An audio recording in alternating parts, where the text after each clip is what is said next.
ಇದರ ಬಗ್ಗೆ ಇವಳಿಗೆ ಐಡಿಯಾ ಸಹ ಇರಲಿಲ್ಲ. ಮೊದಲ ಬಾರಿ ಅವಳು ತನ್ನ ಪರದೆಯನ್ನು ಸರಿಸಿ ಜೋರಾಗಿ ನಿಟ್ಟುಸಿರನ್ನ ಬಿಟ್ಟಳು. ತುಂಬಾ ಸುಸ್ತಾಗಿದ್ದ ಆಸ್ಥಾ ಒಮ್ಮೆಲೆ ನಿದ್ರೆಗೆ ಜಾರಿದಳು. ತನ್ನ ಕೆಲಸವನ್ನು ಮುಗಿಸಿ ರಾತ್ರಿ 10 ಗಂಟೆಗೆ ಅರ್ಮಾನ್ ರೂಮಿಗೆ ಬಂದ. ಅವನ ಮಂಚದ ಮೇಲೆ ಅವಳು ಪರದೆ ಹಾಕಿಕೊಂಡೇ ಮಲಗಿದ್ದಳು. ಅದನ್ನು ನೋಡಿ ಅರ್ಮಾನ್ ಹೀಗೆಂದ, ಈ ತಾತ ಇದಾರಲ್ಲ, ನನ್ನ ರೂಮ್ಗೆ ಇವಳನ್ನ ಕಳಿಸೋ ಅಗತ್ಯ ಏನಿತ್ತು? ಈ ಮದ್ವೆ ಹೆಸರಿಗೆ ಮಾತ್ರ. ಈ ಹುಡುಗಿ ಯಾರಾದ್ರೇನು, ನನಗೆ ಅವಶ್ಯಕತೆ ಇಲ್ಲ. ನನ್ನ ಜೀವನದಲ್ಲಿ ಯಾವ ಹುಡುಗಿ ಬರಲು ಸಾಧ್ಯವಿಲ್ಲ. ಅವನು ಕೆಮ್ಮುತ್ತಾ ಆಸ್ಥಾಳನ್ನ ಎಬ್ಬಿಸಲು ಪ್ರಯತ್ನ ಪಟ್ಟ. ಗಾಢ ನಿದ್ದೆಯಲ್ಲಿ ಇದ್ದ ಅವಳಿಗೆ ಎಚ್ಚರವಾಗಲಿಲ್ಲ. ಅದರಿಂದ ಕೋಪಗೊಂಡ ಅರ್ಮಾನ್ ಟೇಬಲ್ ಮೇಲಿದ್ದ ಗ್ಲಾಸ್ ಅನ್ನು ಜೋರಾಗಿ ಒಡೆದು ಹಾಕಿದ. ಕೆಳಗೆ ಬೀಳುತ್ತಿದ್ದ ಹಾಗೆ ಆ ಗ್ಲಾಸ್ ಜೋರಾಗಿ ಶಬ್ದ ಮಾಡಿ ಒಡೆದು ಹೋಯಿತು. ಆದರೂ ಸಹ ಅವಳು ಎದ್ದೇಳಲೇ ಇಲ್ಲ. ನಾನು ಇವಳನ್ನ ಯಾಕೆ ಇಷ್ಟು ಸಾಫ್ಟ್ ಆಗಿ ಎಬ್ಬಿಸಬೇಕು? ಇದನ್ನು ನೋಡಿ ಅವನಿಗೆ ತುಂಬಾ ಸಿಟ್ಟು ಬಂತು. ಅರ್ಮಾನ್ ತನ್ನ ಜೇಬಿನಿಂದ ಒಂದು ಗನ್ನನ್ನು ಹೊರತೆಗೆದ.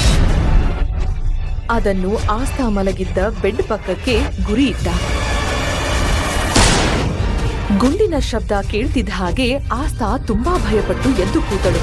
ಗನ್ ಫೈರ್ ಆದ ಸೌಂಡ್ ಅನ್ನ ಕೇಳಿ ಅರ್ಮಾನ್ನ ತಾತ ಮತ್ತು ಅವನ ತಮ್ಮ ಅಲ್ಲಿಗೆ ಓಡಿ ಬಂದರು. ನೀನ್ ಏನ್ ಮಾಡ್ತಾ ಇದೀಯ ಅರ್ಮಾನ್? ಈ ಹುಡುಗಿಗೆ ಯಾಕೆ ಇಷ್ಟೊಂದು ಭಯ ಪಡಿಸ್ತೀಯ? ನೀವು ಹೇಳಿದ್ರಿ ಅಂತ ನಾನು ಈ ಮದ್ವೆ ಆದೆ ಅಷ್ಟೇ.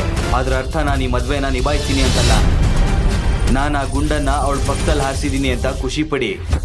ಅರ್ಮಾನ್ನ ಮಾತು ಎಲ್ಲರ ಕಿವಿಗೆ ತಲುಪುತ್ತಿದ್ದ ಹಾಗೆ ರೂಮ್ನ ವಾತಾವರಣ ಮೌನವಾಗಿ ಬಿಟ್ಟಿತ್ತು. ಅರ್ಮಾನಣ್ಣ, ಇದು ಸರಿಯಲ್ಲ. ನೀವು ಅತ್ತಿಗೆನ ಯಾಕೆ ಭಯ ಪಡ್ತಿದ್ದೀರಾ? ನಿನಗೆ ಅವಳ ಅತ್ತಿಗೆ ಅಂತ ಯಾರು ಹೇಳಿದ್ದು? ಅವಳು ನಿನ್ನ ಅತ್ತಿಗೆ ಅಲ್ಲ. ಹಾ ತಾತ, ಸೊಸೆನ ಗೆಸ್ಟ್ ರೂಮ್ ಕರ್ಕೊಂಡು ಹೋಗು. ಹಾ ತಾತ. ಮಗಳೇ, ನಿನ್ನ ಸಾಮಾನುಗಳನ್ನ ಅಲ್ಲಿಗೆ ಕಳಿಸ್ತೀನಿ. ದಯವಿಟ್ಟು ನನ್ನ ಜೊತೆ ಬನ್ನಿ.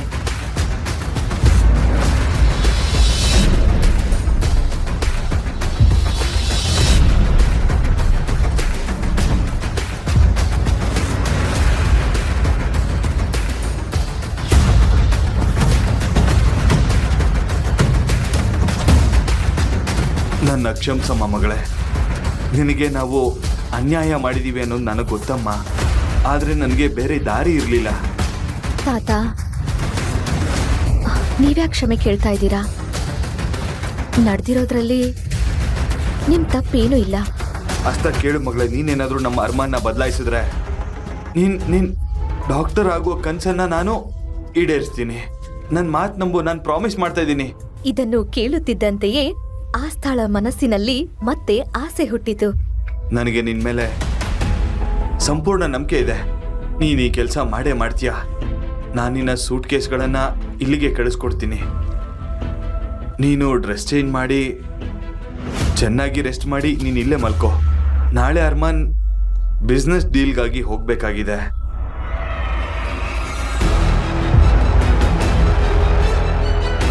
ಇದನ್ನು ಕೇಳಿ ಆಸ್ಥಾ ನೆಮ್ಮದಿಯ ನಿಟ್ಟುಸಿರನ್ನ ಬಿಟ್ಟಳು.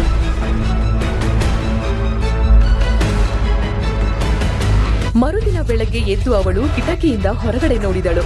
ಇದೇ ಮೊದಲನೇ ಬಾರಿಗೆ ಅವಳು ತನ್ನ ಹಳ್ಳಿಯನ್ನ ಬಿಟ್ಟು ಸಿಟಿಯಲ್ಲಿ ಒಂದು ದಿನ ಕಳೆದಿದ್ದು. ಅವಳು ರೆಡಿಯಾಗಿ ಗಾರ್ಡನ್ ಹತ್ತಿರಕ್ಕೆ ಬಂದಳು. ಅಲ್ಲಿ ಯಾರೋ ಫಾರ್ಮಲ್ಸ್ ಡ್ರೆಸ್ ಹಾಕಿದ್ದ ಒಬ್ಬ ವ್ಯಕ್ತಿಯನ್ನ ನೋಡಿದಳು. ಅವನು ಗಿಡದ ಟೊಂಗೆಗಳನ್ನ ಕತ್ತರಿಸುತ್ತಿದ್ದ. ಆಮೇಲೆ ಇನ್ನೇನು, ಓ ಮೈ ಗಾಡ್, ಇವ್ನ್ ಯಾರೋ ಹುಚ್ಚ ಇರ್ಬೇಕು. ಅರ್ಮಾನ್ನ ದುಬಾರಿ ಗಿಡಗಳನ್ನ ಹಾಳು ಮಾಡ್ತಾ ಇದ್ದಾನೆ. ಅರ್ಮಾನ್ಗಿದು ಗೊತ್ತಾದ್ರೆ ಇವನ್ ಕಥೆ ಮುಗ್ದೇ ಹೋಗುತ್ತೆ. ಏನ್ ಮಾಡ್ತಾ ಇದೀಯಾ? ಆ ವ್ಯಕ್ತಿ ಆಸ್ಥಾಳ ಕಡೆಗೆ ತಿರುಗಿದ. ಅವನ ಆಳವಾದ ಕಪ್ಪು ಕಣ್ಣುಗಳು ಅವಳನ್ನೇ ಚುಚ್ಚುವಂತೆ ಕಂಡವು. ತಾನು ಮದುವೆಯಾಗಿದ್ದ ವ್ಯಕ್ತಿಯನ್ನು ಆಸ್ಥಾ ಇಲ್ಲಿಯವರೆಗೂ ಸರಿಯಾಗಿ ನೋಡಿರಲಿಲ್ಲ. ನಾನ್ ನಿನ್ನನ್ನ ಕಾಪಾಡ್ತಾ ಇದ್ರೆ ನೀನು ನನ್ನನ್ನೇ ಗುರಾಯಿಸ್ತಾ ನೋಡ್ತಾ ಇದೀಯಾ? ಆ ವ್ಯಕ್ತಿ ಬೇರೆ ಯಾರೂ ಅಲ್ಲ, ಅವನೇ ಅರ್ಮಾನ್ ಆಗಿದ್ದ. ವೆದರ್ ಕಾರಣದಿಂದ ಅವನು ಇಂದು ಬೆಳಗ್ಗೆ ಪ್ಯಾರಿಸ್ಗೆ ಹೋಗಲು ಆಗಲಿಲ್ಲ. ಅವನ ಮೀಟಿಂಗ್ ಆಗಿತ್ತು. ಅರ್ಮಾನ್ಗೆ ಅವನ ಕೆಲಸದ ಹೊರತು ಅವನಿಗೆ ಇದ್ದ ಒಂದೇ ಒಂದು ಹಾಬಿ ಅಂದ್ರೆ ಅದು ಗಾರ್ಡನಿಂಗ್. ಪ್ಲಾಂಟ್ಸ್ ಅಂದ್ರೆ ಅವನಿಗೆ ತುಂಬಾ ಇಷ್ಟ. ಈ ವಿಷಯ ಆಸ್ಥಾಗೆ ಸ್ವಲ್ಪನೂ ಗೊತ್ತಿರಲಿಲ್ಲ. ಅದೇ ರೀತಿ ಅರ್ಮಾನ್ಗೂ ಕೂಡ ಆಸ್ಥಾಳ ನಿಜ ಗೊತ್ತಿರಲಿಲ್ಲ. ನೀನ್ ಯಾರ ಜೊತೆ ಮಾತಾಡ್ತಾ ಇದೀಯ ಅಂತ ಗೊತ್ತಾ? ನಿನ್ಗಿನ್ನೂ ಟೈಮ್ ಇದೆ. ನಿನ್ ಬ್ಯಾಗ್ ಅನ್ನ ಈಗ್ಲೇ ಪ್ಯಾಕ್ ಮಾಡಿ ಇಲ್ಲಿಂದ ಓಡ್ ಹೋಗು. ನನ್ ಮಾತನ್ನ ಕೇಳು, ಅದೇ ನಿನಗೆ ಒಳ್ಳೇದು. ಹಠಾತ್ತನೆ ಅರ್ಮಾನ್ ಸಿಸರನ್ನ ಒಂದು ಬದಿಗೆ ಎಸೆದು ಆಸ್ಥಾಳ ಕೈ ಹಿಡಿದು ತನ್ನ ಕಡೆಗೆ ಎಳೆದ. ಆಸ್ಥಾ ಈಗ ಅವನಿಗೆ ತುಂಬಾನೇ ಹತ್ತಿರವಾಗಿದ್ಲು. ಒಂದು ಕ್ಷಣ ಅರ್ಮಾನ್ ಕೂಡ ಅವಳ ಸೌಂದರ್ಯದಲ್ಲಿ ಕಳೆದು ಹೋದ.